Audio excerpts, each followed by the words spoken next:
ring where the wrestling truth resides.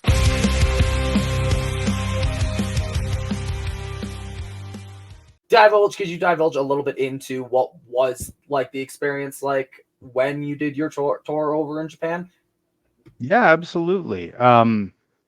I think so. There's really two halves to the time I was over there. There's the day to day, and there was like the experience of the shows. Uh, Shows was a very different experience. I'm sure this is partly the language barrier that existed, although a lot of that goes away when you start talking how to put a match together because the words are all the same to everybody. Um, but the Japanese really don't talk a whole lot about the matches beforehand. Everyone's, putting the show together and then they're stretching out, they're getting their warm up done, they're putting their gear on. And really, it's not until everyone's fully in gear that a conversation happens about what the match should be. And that happens backstage, never in the ring. They don't run through anything. They are all backstage. The fans are already coming in, and then they come up and they say, all right, I was thinking we might try this. Did you have any ideas? Maybe we do that. And that's when that conversation happens, which is really different from a lot of what you run into out here where, Right. occasionally I have opponents messaging me, in advance of the day with ideas. Or, I show up and my opponent's in the ring already in workout gear and says, hey, as soon as you're ready, I got some stuff I wanted to run through. And I think you'll see a bit of that with me and Rip these days. A little of it carried over from Japan, where like, unless we have something we really want to try out, it's very rare that we want to hop in the ring and try to run through anything anymore. We kind of just tell guys like, you know what you're doing. Like the running through it, yes, it's a comfort, right? Right. But it's not necessary. Like you know what you're doing. You know that if I say I'm going to do this, then I'm going to do this. You know exactly where you need to be for those things. We don't have to walk through it. Yeah. And obviously there's exceptions to that rule, but like generally speaking, when you're working with another professional on a show, treat them like a professional. You don't have to hold their hand through everything. Right. That to me was the most interesting thing about the shows was just how the performers treated the show day. It was a work day to them. They took it very seriously, but like they also understood we're all professionals. We don't need to do this. We don't have to obsess over this match because if this match goes poorly, which it won't, if it goes poorly, we've got another 3 this weekend. And I think that's a huge difference when you meet someone who works twice a month, once a month. They treat these matches like a very big deal because it's their only chance to get in front of a crowd that month. And I understand that, but when you reach a certain level or you have a certain opportunity ahead of you, like those guys do, it's hard to treat every single one like a special little perfect snowflake of a match. Yeah. I was gonna say, I know personally when it comes to matches now, I know I've only been in for a few years as opposed to like a lot of other folks. I've gotten to the point where I try to be a little bit like that, where I'm just kind of like, if we go out in the match, something explodes in the match, and it's not what you thought it was going to be, you walk out back, and you kind of, I've always gotten to where I look at my opponents, I'm like, did anyone get hurt? No. Do we have fun? Yeah. Did the crowd know we screwed up? No. And what do we care? Right. I mean, I've for quite a while now kind of understood that like if something doesn't work, like if all of a sudden something starts to get messed up, it's super easy to snatch your opponent, grab them in a hold, reset for a second. Yeah, right. Like all that looks like it, to the casual observer who's looking at it as a fight. That's what you would do in a fight if things start to break down, is you might try to grab a hold of them to keep them from hitting you. And in reality, that's kind of what we're doing. Right. But that's for Japan, that was, one of the things that really stood out to me about show days was they treated the event like it was special, but the match like it was just checking into another day at work. As far as the day-to-day, man, you talk about simultaneously intense and not at all intense. It was every day. I'm up at 8. I would have breakfast in the dorm. I can even talk about the foods if you want to know what the foods were. It's not that Yes. interesting. I mean, it might be to someone who hasn't been there, but I I've never been there. experienced it It's for 90 interesting. something days. So every day I would wake up, go to the rice cooker that was always full, always had rice in it hot, scoop out a bowl of rice, drop a can of tuna on top, a small squirt of Kewpie mayo, boom, instant breakfast. Wolf that down with some Sounds delicious, actually. god awful instant coffee because that's what they had. Start the 1.5 mile walk to the dojo. Usually on the way, I would stop into the 7-Eleven and grab either an energy drink or if I was hungry, I would get one of the egg salad sandwiches. Unbelievable egg salad sandwiches at all the conveniences in Japan. Seriously, there's whole TikToks around it. You should look them up. It's incredible. I'd have that, go to the dojo. We would train for 2 hours, which was intense. I think 3 of you were present for when I ran you through what we called the warm-up. That was the first, I that showed was up always late. the first half. I showed up late, but Yeah, that warm-up was the first half of our training morning. Then we would do the in-ring stuff. I love showing up and just everybody's fucking dead. I'm like, oh shit, here we go. It's like, it was always like a good time. I can, I can show you. Are you going to be at Limitless on Sunday? I want to, but I don't think I'm going to be just because my wife has to work. I'm just trying to get out of it, guys. He's making no. I've already talked about this before you got jumped on. No, I heard. Yeah, so that's right. We would do the hour-long warm-up, and then an hour of in-ring that was pretty intense. We would all break and have water for 15 minutes, and the trainers would usually be wrapping up and telling jokes and putting their shoes on and leaving. But often what would happen, especially with Mentai Kid, Sakurajima, and Tajiri, when they saw me and Jet Wee and Rip Bison slide back in the ring after 15 minutes to do the entire Tajiri workout again, because he insisted that we had to do it every single day, and doing it at training didn't count. We would slide back in to do it right then. So we would do another hour-long workout. When those trainers saw it, that was it. The shirts came off and they slid in and they joined in and did the entire workout with us. And those are guys all in their late 40s, early 50s. Wow. Which meant I had no excuse at my age to be dogging it. So we would do that. We'd call it. We'd go to walk home. On the way, we would eat something at the 7-Eleven. For me, they had these killer chicken skewers that were just outstanding. Rip would often do an egg salad sandwich then, or sometimes it was inverted. One of us would get the other. Get that for the 1.5 mile walk back to the dorm. Get to the dorm, we'd do gaijin lunch. Gaijin lunch, either me or Rip would cook, but we would make a double helping and each take half. It was rice with chicken and pork belly and a bag of frozen veggies all stir fried up just as quick as we could cook it. Scarf that down. No break, because a 1.5 mile walk is plenty of break. We'd walk to the gym, never together. Like the first 2 days we walked together. The rest of the time we walked separate, which sometimes meant we'd be like a block away from each other with our headphones on, walking the same exact route to the gym. Walk 1.5 miles to the gym, go lift for an hour, 1.5 miles back. I'd have a protein, I had the protein powder at the dorm, and I would pack my shake before I went. Have that on the walk back. Get back, we would do gaijin dinner, which is just gaijin lunch again.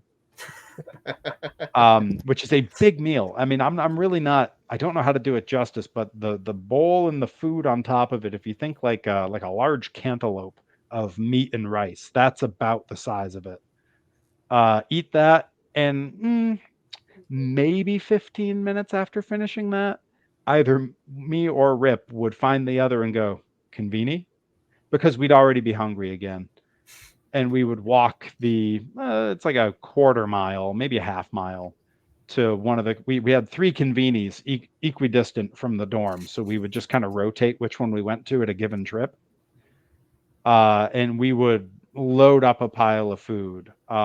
Usually it was like they had like pre-cooked chicken breasts and pre-cooked fish and all these different things. We would just grab a whole bunch of the stuff that we wouldn't have to do anything to, bring it back in a great big pile, and just sit there scarfing it all down with Jet Wee while we watched wrestling all night, doing tape study. And then we would finally go to sleep and This wake up sounds and do it all over awesome. the next day. I mean, in a lot of ways it was, right? It was 100% living like the dream of being a wrestler. I didn't have to go to like some day job I hated. I didn't have to do yard work. I didn't have to fix anything. That's not true. I did fix a couple things that were broken in the house, but look at me. I'm this nerd approaching 40. Right. Yeah, if I see a hinge that's out of sorts on a door, I'm going to find a screwdriver. That said, I didn't have to do that stuff. There weren't like really, other than getting your laundry done, there wasn't chores to do. So like it was wake up, work out some more, eat until you're like blue in the face, work out a little more, eat a lot more food, then walk somewhere and get more food so you can eat it, then watch wrestling. That was basically the day-to-day in Japan. Occasionally we had like proper days off. If we had a show on a Sunday, Monday training would be off because they were like, you just wrestled the day before, no training. And if that was the case, we would still do our gym workout. Often we would still go to the dojo and do the Tajiri workout. But that left a gap in the day. So like there were times where I could go hop the train and go into the city and actually like see stuff. So, we had some cool experiences like that. We got to see Godzilla on opening weekend in Japan. That was pretty awesome. That's I remember Rick cool. mentioning that. Yeah. I got to go to the Sumo World Grand Championships, came through Fukuoka, and I went. It was like an 18-day tournament. I went on day like 16. I was the only one of the gaijin to go. Everyone else bailed, but it was like $15 after fees, and it was a whole day of sumo matches. Pretty amazing. Got to see, we got to see other wrestling while we were there. We went to a Marvelous show, a Noah show, and a New Japan show. Got to catch up with AG. I got to see my buddy Vinny Massaro, who was over there working for Marvelous at the time. And we also, like one of the last nights I think it was the last night we were there, we went to the New Japan show. It was the Tag World Finals. And at the end, Chikuzan, the owner of Kyushu, said, "Oh, come with me." And we thought we were leaving. We thought he was like, "Yeah, let's beat the traffic. The finals are over. Let's get out of here." And he just marched us. You can see us on the video of the event. You can see us and Chikuzan just walk up and go right through the entryway to go backstage. And he says, "I want you to meet a friend of mine." And then we're like, "Oh, okay." And he disappears around a corner. A second later, he comes back with Tanahashi. It's like an old friend of his he trained with. This was like 4 days before Tanahashi was announced as the new president of New Japan. Oh my So that was pretty God. cool. That was like awesome. That's that really was cool. like one of the Rip and I were talking about it after. It's one of the only times for either of us that we've truly been starstruck in wrestling because we weren't expecting it. And I mean, it's Tanahashi. This guy's got more main events in the Tokyo Dome in the last decade than like most people will have in a lifetime. Right. And no matter what he does, tying the hair back, wearing a suit, whatever he changes, he still looks like Tanahashi. Yeah. Well, he comes around the corner. The two of us just like kind of looked at each other real quick, and then we were both trying to like, how do we act cool right now? And we look over at Jet Wee, and he is just not covering it at all. He's standing like this. So yeah, it was a great experience. Shit. I made a lot of cool friends over there, and at some point I will be back, but not anytime right away. I got stuff in my homestead and my life to do here. Yeah. I know that you talked about like how the wrestlers treated it, but can you just talk about a little bit on how the fans differ? Because even like I've spoken to some of the guys out here about it, because even back home on the East Coast, I feel like you know, the large spots, that's what gets the large pops out of fans. Out here, I feel like, even speaking personally, I'm thriving more out here than I was back home because of my style. Because out here, it is a lot of the chain wrestling and the hard strikes and some lucha stuff, but out here, fans are popping not so much for the big pops and the big moves, but instead they're popping for the more technical stuff. And I know that that's the same everywhere. No matter where you go, fans differ for what they react to. So what was the Japanese crowd like working in front of? Did you have to like change the way you were wrestling because you were kind of still wrestling in a style that wasn't really getting them, or, you know, to back you or hate you? I don't know exactly how you were working out there, but well, it was interesting because when we got over there, you know, the owner of the company took one look at me and Rip, and we weren't brought over as a team. We were brought over as two individual acts. But he took a look at the two of us, and we're these two giant, you know, white Americans with these huge beards and long hair and wearing spikes to the ring and everything. And he just said, yeah, definitely heels. Which is crazy because like neither of us ever gets booked as a heel in the States ever. So the audiences in Japan were kind of a surprise. So we were told they wanted us to be villains. But it also became apparent that all they cared about, they didn't really care about cheering or booing. They just wanted the audience to respond to us. And you know, so many of the style the Japanese wrestlers have is this very like, even the big animated ones are a little bit somber in their initial presentation. Like Aso-san from Kyushu is this gigantic, he's literally named after a volcano that's on the island. And it's Mount Aso, and he's Aso-san.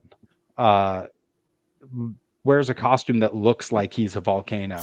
And he just walks to the ring. That's his babyface shtick. It's all he needs because he looks the part. You know, Tajiri's very in character, but it's a quiet character. It's not a loud character. He's creeping and moving through, you know. And that's kind of how they all were. The characters are very quiet. And then there's me and Rip, who are the complete and utter opposite. Whether he's coming out to Joan Jett and screaming like a maniac and whipping a chain over his head, or I'm coming out covered in spikes with my arms stretched out in the air.